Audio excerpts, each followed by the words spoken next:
Opa, já tá gravando. Bom, seja bem-vindo ao primeiro podcast de bem-estar animal. Hoje eu estou com a Lígia e com a Thaisa e a gente vai conversar sobre como surgiu o nosso interesse em trabalhar com bem-estar. Vem, seja bem-vindo, senta aí, pega a sua água e vamos que vamos. Mas Lígia, me conta, como é que surgiu o interesse em trabalhar com bem-estar? Então, Ana, o meu interesse surgiu lá atrás, em 2008, mais ou menos, né? 2007, 2008, quando eu trabalhava no Aquário de São Paulo. E durante aquele período chegaram vários animais diferentes que chamaram bastante atenção da mídia e também chamou a atenção de alguns pesquisadores da época, né? Naquela época. E uma delas foi a professora doutora Cristiane Pizzuto, que, para quem não sabe, né, a professora Cris, ela é pioneira no bem-estar animal aqui no Brasil. Foi ela que trouxe o bem-estar, né, uma das primeiras pessoas que trouxe o bem-estar aqui no Brasil. E quando ela viu as raposas voadoras no aquário, né, os morcegos, chamou muito a atenção dela e fez com que ela se interessasse e levasse um projeto de condicionamento e enriquecimento ambiental lá para o aquário. Então foi o meu primeiro contato e foi com ela que eu aprendi muita coisa, e desde então eu só venho crescendo e crescendo o meu interesse, meus estudos e a minha paixão mesmo por bem-estar, né? Hoje é o que eu quero fazer, o que eu amo fazer. Então, e começou isso lá em 2008. E você falou das raposas voadoras, me veio na mente assim, qual que é o seu animal favorito? Nossa, Ana, é difícil falar. Bom, as meninas aqui sabem, né? Eu sempre tenho uma tendência a gostar muito de animais marinhos. Eu gosto muito de animais marinhos. Eu acredito que hoje, se eu puder escolher um animal preferido, seria o grupo dos elasmobranquios, que seriam as raias e os tubarões. Maravilhoso. Eu acredito que hoje seriam esses, mas a gente sabe, né, quem é biólogo, cada hora que passa muda, né, esses animais, cada dia que passa muda, né. Amamos todos. A gente ama todos os animais, porém acho que hoje, nesse momento, eu tô num caso de amor aí com tubarões e raias. E você já teve experiência manejando tanto tubarões quanto raias e como é isso? Conta pra gente. Sim. Antes de eu trabalhar com as raposas voadoras, o meu primeiro contato, né, isso foi lá em 2006, 2007, o primeiro contato que eu tive com o manejo foi com animais marinhos. Foi o primeiro contato que eu tive. E desses animais tinha tanto peixes quanto invertebrados. Então eu tive a oportunidade, desde o início da minha graduação, trabalhar com esse grupo, que é um grupo bem específico, e a gente sabe que não tem tantas pessoas atualmente principalmente na parte do bem-estar, não tem tantas pessoas que trabalham e se interessam por essa parte. E desde sempre, eu sempre gostei muito de trabalhar com peixes e invertebrados marinhos. Então esse foi o meu primeiro contato. Dessa experiência que eu tive lá atrás, eu tive a oportunidade de trabalhar com várias espécies de raias. Inclusive eu trabalhei com condicionamento de raias, deu super certo. Eu era só uma estudante naquela época, e então eu precisava correr atrás, porque naquela época, até hoje, né, os cursos de graduação não têm a disciplina de bem-estar animal. Na minha época não tinha a disciplina de bem-estar animal. Alguns agora estão tendo. Alguns, felizmente, né? Felizmente as coisas estão mudando. Né? Eu fiz faculdade recentemente e ainda não tive uma disciplina sobre comportamento animal, mas bem-estar ainda não é abordado em algumas universidades. E é sempre de leve, né? Sim, nunca é aprofundado realmente. Né? Exatamente. Então eu não tinha nada disso. Então quando eu comecei a trabalhar com essa parte, eu sabia que eu precisava condicionar aqueles animais para se alimentarem da forma adequada, porque o objetivo do condicionamento com aquelas raias era levá-las até um local mais alto para elas se alimentarem ali, porque de acordo com a nossa avaliação era muito melhor elas comerem ali, a gente conseguia controlar mais. E eu não tinha a menor noção naquela época, então eu precisei estudar, ir atrás, e naquela época era tudo muito difícil. Isso que a gente está tendo aqui, né? Ter o computador na frente, o celular, não tinha. Eu e a Ana somos da mesma época, então a gente sabe a dificuldade que era acessar as informações. Então era bem complicado. Então a gente tinha que ir atrás de perguntar para pessoas mais experientes, ir em bibliotecas e tudo mais. E era assim que funcionava. Aí foi uma experiência incrível trabalhar com esses animais. Eu sou grata a todos eles por todo o conhecimento que eles me deram. Então foram anos que eu lidei com animais marinhos e depois eu acabei passando para os animais de água doce, que os animais dulcícolas, e depois acabei trabalhando com os mamíferos. E aí foi aí onde eu conheci a Cris e veio toda a questão do bem-estar animal. Legal. É engraçado você falar naquela época e tudo mais, isso não faz tanto tempo. Não tá faz falando de 10, 15 anos são 15 atrás. anos atrás, mas muita coisa mudou. Não, com Muito. certeza. Inclusive, para quem tá assistindo a gente vai colocar algumas fotos da Lígia fazendo manejo aqui, para vocês verem como a imagem era diferente. Sim. Não faz tanto tempo assim, mas a tecnologia da câmera era outra coisa, assim. Parece que a gente tem uns 60 anos, mas não, né? A tecnologia mudou, a gente sabe, a tecnologia ela muda muito rápido, né? De um ano para o outro, são quantos celulares que a gente hoje em dia tem, né? Modelos novos, com câmeras cada vez melhores, mas na época em que eu comecei a trabalhar, o que existia era uma câmera... A TechPix. Exatamente. Eram aquelas câmeras digitais que faziam 8 coisas em uma, a qualidade era terrível, mas era o que a gente tinha. E os celulares também, alguns já batiam foto, mas uma qualidade muito ruim. Então eu e a Ana, a gente tem esse problema. Nossas fotos desse período, né, do início das nossas carreiras, são muito ruins, porque não tinha muito o que fazer. As minhas já eram um pouco melhores. Não, mas quando a gente tem foto, né? Porque Sim. uma das coisas que eu reparei, depois que eu comecei a movimentar o Instagram de modo profissional, é que eu tento buscar fotos minhas e não acho, porque a gente tá tão entregue àquela experiência, né, de trabalhar com enriquecimento, fazer o condicionamento, que você não lembra de registrar. A gente uma vez até conversou sobre isso, né? Que a gente nunca teve uma foto nossa botando o enriquecimento. A gente parou pra pensar nisso e a gente começou a se ligar muito mais nisso, de vamos tirar foto preparando, vamos tirar foto, registrar tudo. Exatamente. Porque não tinha. Essa cultura não tinha. Não, até no meu trabalho do TCC, da graduação, não tinha, né, foto da gente fazendo as coisas, porque e não registrava. Bem ou mal acaba sendo uma falha nossa, mas isso que vocês comentaram é real. Naquela época a gente não tinha essa mentalidade de que registrar era importante para tudo, para a vida, né? Hoje em dia eu gostaria de ter fotos, por exemplo, para criar aulas, para criar palestras e treinamentos, que eu gostaria muito de mostrar e eu não tenho essas fotos. O que eu tenho é só o meu relato ali, né? Sim. Mas a gente conseguir mostrar a nossa experiência em imagens é muito importante. Sim. Mas hoje em dia a gente sabe que já está um pouco melhor, né? Hoje em dia todo mundo tira foto de tudo, inclusive do nosso trabalho, né? Hoje a gente já tem mais esse hábito de tirar fotos e é muito importante, principalmente para quem trabalha com enriquecimento. A interação dos animais ali, o registro fotográfico e em vídeos é muito importante. Uma forma de avaliar, né? Exatamente. É o que a gente sempre fala nos cursos e no Instagram mesmo, que não adianta você colocar um enriquecimento e você não ter um momento de avaliação. Então, seja uma avaliação simples de um vídeo, uma foto, ou você fazer um checklist mesmo, alguma coisa tem que ter. Sim.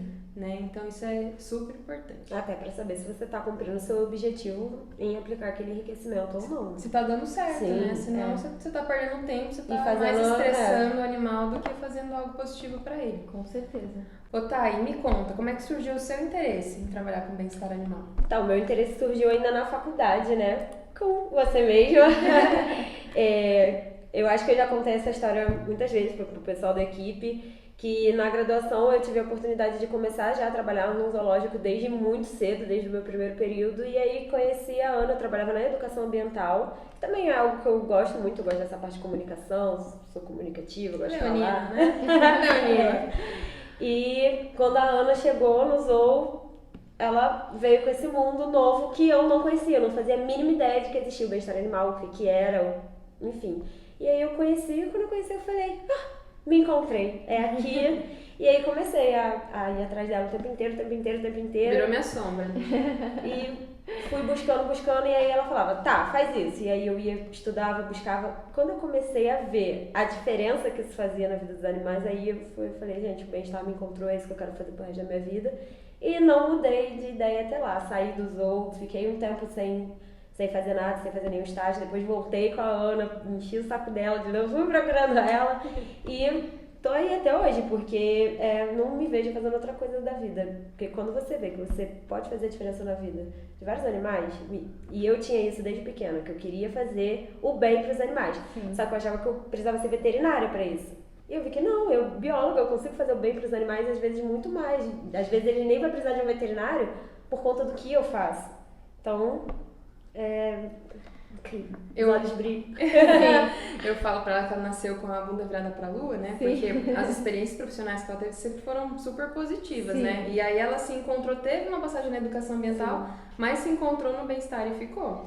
Aí a gente passou por manejo, passou por outras áreas, passou por alguns perrengues também, que um dia a gente pode fazer um episódio só sobre isso. Não, aí seria um episódio de 3 horas, talvez. Não, aí a gente traz o lencinho, chora junto, mas... Mas tem isso, eu não comecei diretamente no enriquecimento, eu comecei na ambientação. Porque o time dela de enriquecimento já estava formado, entendeu?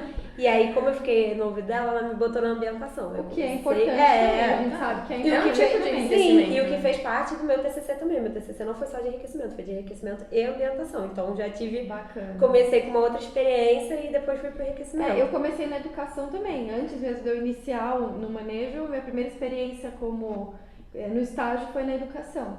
E me ajudou muito, né, a desenvolver a questão da comunicação, a desenvolver projetos, né, quem trabalha com educação ambiental aprende a desenvolver projetos e hoje, né, desenvolvendo projetos aqui na Biodapt, eu sei que eu trago essa bagagem. Então, ter várias experiências, né, essa coisa multidisciplinar, passar por vários setores é muito importante. E eu acho que também, assim, não tem como ter o bem-estar animal e não ter educação ambiental. Não. Eles estão sempre muito ligados, porque a comunicação com o público, passar isso pra frente é fundamental. Essencial. Então, Não só com o setor de educação, mas todos os setores. sim. Hoje em dia a gente sabe que bem-estar ele é a base, né? Ele tá de mãos dadas com o manejo e não solta mais. Então, ele vai influenciar todas as ações de um empreendimento de fala. Educação, marketing, vai influenciar no jeito que os administradores lidam com o empreendimento, com tudo, né? E é super legal. Vocês falaram dos estágios, né? Eu passei por vários estágios que eu detestei. Mas assim, foram super importantes para eu me conhecer enquanto bióloga. Porque quando a gente está na faculdade, a gente não sabe ainda, né? Ainda mais biologia, que é extremamente amplo. Você pode fazer de tudo, desde da genética, a botânica, a anatomia, é muito amplo. Então, eu me vi em várias experiências que... Algumas eu falava assim de cara, isso não é pra mim. Por exemplo, eu tive um estágio de taxidermia, eu fiquei uma semana no estágio e falei, não é pra mim. Acho incrível quem faz. Sim, é um trabalho maravilhoso, mas não é pra todo mundo. Não, mas eu sou péssima em coordenação motora. Todos esses enriquecimentos mais bonitos que tem no nosso Instagram, não sou eu que faço. Não, a Júlia que faz. Ela tem o dom de fazer enriquecimentos temáticos e traz essa coordenação motora fina. Eu não tenho. Também passei por estágios focados em ictiologia, tricologia. Também não me encontrei. E o meu interesse com bem-estar surgiu na faculdade porque eu comecei a fazer estágio no zoológico aqui em Foz do Iguaçu. E aí eu me encantei por aquilo, comecei a estudar, encontrei todos os artigos dos pioneiros, né, que falam sobre bem-estar aqui no Brasil. Busquei artigos internacionais e na época para eu ler um artigo em inglês eu demorava um tempão para conseguir isso. E não tinha tradutor no Google. Era dicionário na biblioteca. Então pra quem não conhece, existia o dicionário Aurélio, né? Sim. O Aurélio como que chamava? O Michelin? Michelin, que era de inglês, português. Eu sou dessa época também. Era um dicionário de inglês-português. E era na base dele. E era dessa forma que a gente traduzia os artigos. E aí eu fui me encantando, colocando em prática o que eu via nos artigos nesse zoológico e eu conseguia ver a diferença, assim, sabe? No começo, meu conhecimento relacionado a bem-estar e enriquecimento era muito básico, assim. Era o que eu conseguia entender dos artigos, era a minha interpretação. E na minha faculdade não foi diferente da de vocês, eu também não tive nenhuma matéria focada em bem-estar. O que tinha era cursos isolados, né, ou palestras em congressos. Então, desde 2009, eu tinha o hábito de todos os anos estar em congressos na época era SZB, agora é a ASAB, né, que é a Associação de Zoológicos e Aquários do Brasil. E desde 2009 eu vou em congresso. Então, o aprendizado eu fui buscando por fora. E aí, nessa busca, eu cometi 1 milhão de erros, assim, básicos, que hoje eu vendo, né, estando especializada, me tornando uma pessoa capacitada no assunto, eu vejo que eram erros bobos, que se eu tivesse uma orientação, eu não teria cometido. Sim. Por exemplo, eu observei o comportamento de saguis, eu fiquei 100 horas observando o comportamento de sagui, e o erro mais bobo de toda a pesquisa é você interagir com o animal, né? A minha pergunta não tinha nada a ver com interação entre homem e animal, mas eu interagia, né? Durante as observações, nos intervalos, eu ia lá e né? Então, influenciava total. Sim. Depois a gente conseguiu perceber, na hora de fazer a estatística, como isso influenciava no comportamento. Mas perdi alguma hora já, Lígia, observando animal e tendo que rasgar depois, porque entrou como um aprendizado. Sim, com certeza. A gente tem que olhar os erros e aprender com eles, né? Isso vale para tudo.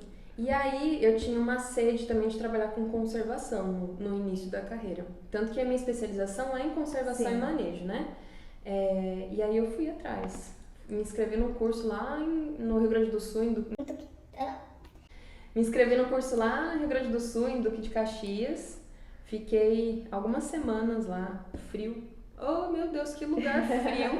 Imagina. E aí a gente estudava bugio naquela época. E era bugio ruivo. E eu ficava indignada, como a gente não encontrava bugio ruivo no meio da floresta. Tipo, o bicho é laranja. Sim. Como é que você não encontra? Como você não enxerga, né? E a gente caminhava muito até encontrar o sítio que aqueles animais estavam. E depois a gente ficava o dia inteiro acompanhando eles. E bugio a gente sabe que não é um bicho tão ativo. Sim. Então eu passava horas anotando o comportamento inativo, dormindo. E o desgaste físico me fez entender que, opa, peraí, acho que esse trabalho não é pra você. E aí na época eu fiquei, né, ai meu Deus, eu quero trabalhar com animais em campo e tal. Mas eu tinha que reconhecer que, assim como a coordenação motora não é meu forte, ser atlética também não é meu forte, sabe? E juro pra vocês que foi o que me tirou, assim, do ramo de trabalhar com animais em vida livre. Porque Foi os perrengues. Total. Eu lembro de uma cena eu subindo, porque, né, Rio Grande do Sul é assim, né? Tem um relevo bem acidentado. E aí eu subindo uma ladeira gigante, minha perna queimando, eu lembrando do meu irmão personal, né? Eu lembrando do meu irmão falando na minha cabeça. E eu de raiva, assim, pra não chorar na frente das pessoas também, de chorar de desespero. Eu quero ir embora, eu quero ficar num lugar quentinho. Cara, eu comendo um passatempo num frenesi, assim, num distúrbio comportamental mesmo, assim, comendo Estereotipada. E subindo aquela ladeira. E aí eu entendi que, peraí, eu tenho que reconhecer. Autoconhecimento na minha carreira começou desde lá atrás. E aí fui entendendo os meus limites. E aí eu cheguei à conclusão que eu queria trabalhar com animais em cativeiro, sabe? Na época a gente falava em cativeiro ainda, né? Sim. Agora a gente sabe hoje que a nomenclatura mudou, né? que a gente fala animais sob cuidados humanos. Mas eu comecei a colocar em prática tudo que eu aprendia e eu falava, cara, isso é massa demais. É o que eu quero. Isso faz sentido. Aí eu observava o macaco prego, que os meus primeiros estudos foram com o macaco prego, né? Aí o animal fazia não sei quantos comportamentos estereotipados com a cabeça. Quando a gente colocava enriquecimento, durante essa atividade e depois, aquilo reduzia. E não é algo que eu achava, não era subjetivo, era algo que eu vi em etograma, sabe? E eu falei, cara, é isso. Então, saí da faculdade já é isso, fui para especialização é isso, busquei, né, entrar no mercado de trabalho para atuar na área. No começo não foi fácil, porque a gente sabe que esse universo ele é um pouco fechado, né? Não é um mercado que tem amplas vagas e possibilidades. Agora muito mais agora do que tem. antigamente. Há 12 anos atrás Não tinha. Então assim, ou você conhecia alguém que atuava em um zoológico, ou você passava em um concurso, ou você trabalhava de graça. Essa era a realidade. E aí assim, você trabalha de graça na faculdade de boa. Agora depois não dá. Sim. Porque você vira adulto, alguém né? tem que pagar as contas. Né? E aí eu falei, meu Deus, e agora? e eu encontrei oportunidade no empreendedorismo. Porque se eu não tivesse aberto o meu próprio caminho, peraí, eu vou criar minha porta, porque essa porta ainda não existe, talvez eu não ia estar trabalhando hoje com bem-estar animal. E a gente não estaria aqui. Exatamente. Nós estaríamos aqui. Exatamente. Então, assim, vi várias portas fechadas, vi uma dificuldade imensa de entrar nos lugares que eu tanto admirava, Sim. sabe? Nos grandes centros e tal. E aí eu falei, quer saber? Eu que tenho que inventar as regras, senão não vai rolar. E aí a Bioadapt surgiu em 2013, essa história fica para outro episódio. Exatamente. Mas foi, assim, bem desafiador. Mas tá funcionando. Tô Sim, feliz. claro. Estamos aqui De né? prova, como De prova viva de que exatamente. está dando Senão super certo. Se não estivesse dando certo, não estaríamos aqui, né? Então, e sabendo o quanto o nosso trabalho já fez, faz e ainda vai fazer a diferença na vida dos animais. Não só dos animais, como das pessoas, dos Das alunos. pessoas, exatamente. O nosso objetivo é esse, né? Levar uma vida digna para todos os animais e fazer realmente a diferença. Esse é o nosso grande objetivo. E lema. E é uma coisa, é um propósito mesmo, né? Sim. A Bioadapt, ela nasceu dessa ideia, assim. A gente entendeu que, enquanto equipe, a gente ia até certo momento, né? Sim. A gente não conseguiria atender todos os milhares de animais silvestres e exóticos que tem, né? Sob cuidados humanos no Brasil. E aí, em 2019, virou a chave, né, da empresa. Não, a gente precisa começar a ensinar. Tudo isso que a gente aprendeu, tudo, né, o que a gente errou, porque é uma cultura da Bioadapt, né? Divulgar os perrengues que a gente passa. Disseminar ensinamentos porque e a gente os sabe erros também, nem né? tudo são flores, né? O erro, como eu falei agora há pouco, ele serve de aprendizado e todo mundo erra, a gente sabe disso, tanto dentro da nossa área quanto em qualquer outra área. E é muito importante a gente compartilhar os erros para mostrar que eles acontecem, né? E isso é muito importante. E não deixar que outras pessoas cometam o Cometam mesmo erro por a gente ter ficado calada e não ter exposto aquilo. Tipo, a gente testou isso e deu errado. Então, se aconteceu de errado com a gente, vamos passar isso adiante para outra pessoa também não ter o mesmo problema.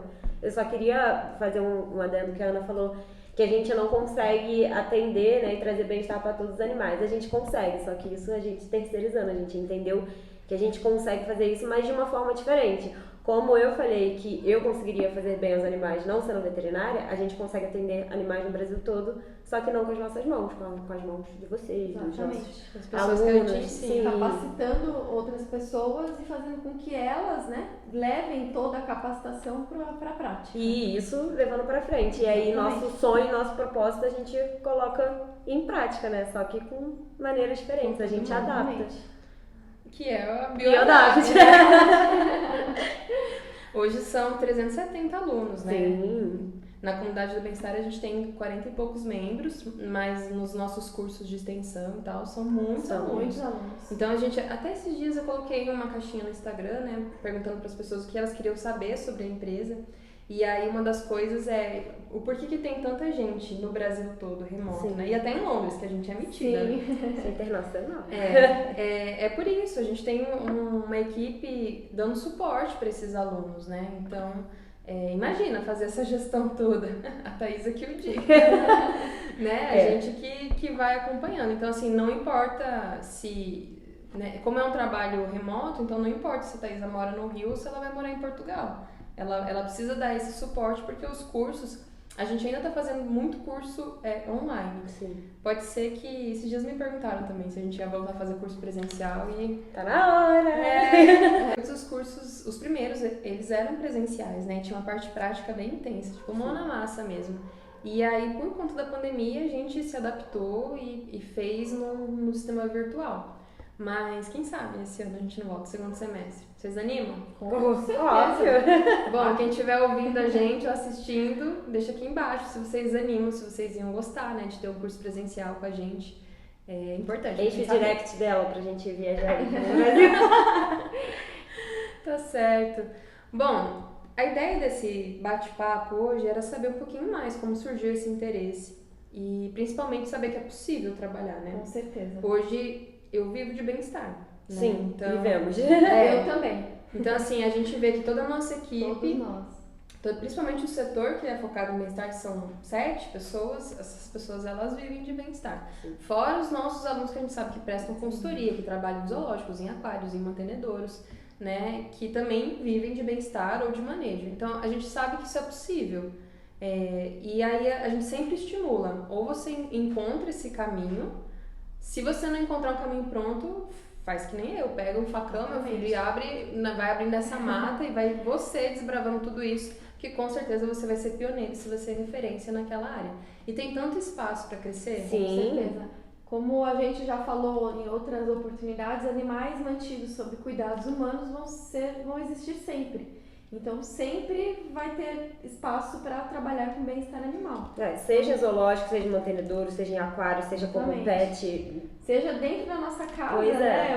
Ou numa creche para cachorro, ou animais de produção, né? Sim. A gente não pode deixar de lembrar deles. De biotério. Animais de biotério, existem animais sob cuidados humanos, sempre vão existir e sempre vão precisar de pessoas, de profissionais capacitados para poder colocar as práticas de bem-estar em ação, sempre, isso para sempre. Então, a capacitação ela é muito importante.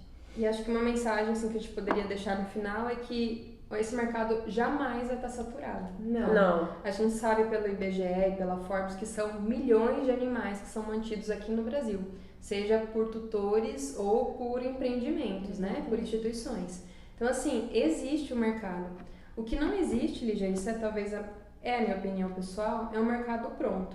Você sair da faculdade sem ter base nenhuma e achar que alguém vai te contratar porque você tem um currículo bem feito. Não, você tem que buscar, tem que se aprimorar, tem que correr atrás e ganhar experiência, né? Através de estágios, de cursos, tudo isso vai trazer bagagens que vão fazer diferença na hora de entrar no mercado de trabalho. Sim.